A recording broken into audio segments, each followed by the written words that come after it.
welcome to the front-end web development portion of this playlist. So the front end, that's also called the UI, and it's what the user interacts with.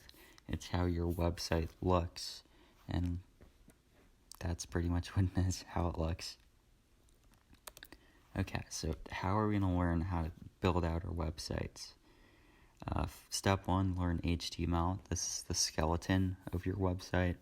These are all the text, the images, the videos, all the things that go on your website.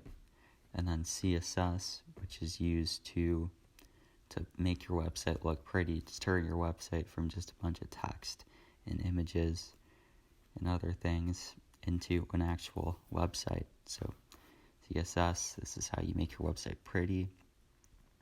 JavaScript is learning how you can manipulate things in your website to have basic menus, hamburger menus I think they're called, or to have like drag and drop things, or to be able to draw on your UI. That's JavaScript.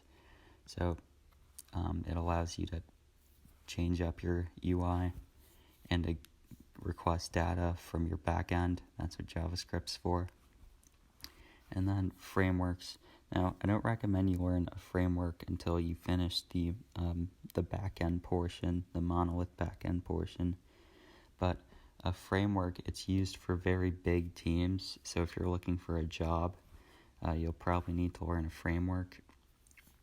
And it divides things up into different components. So it allows big teams to work on sections of the code. So there's like a nav bar component. A team will work on like the nav bar. A team will work on like the post component. So the framework divides things up. But don't worry about the framework until you finish learning about monolith backend, or in HTML, CSS, and JavaScript first. So what next? Learn the basics, HTML, JavaScript, and then the framework, or not the framework, HTML, CSS, and then the JavaScript. So learn the basics, and then learn the monolith backend. And then once you've learned the monolith backend and the basics, you can build any websites you want. It's only if you want like a job in the industry that you should learn the frameworks. So good luck.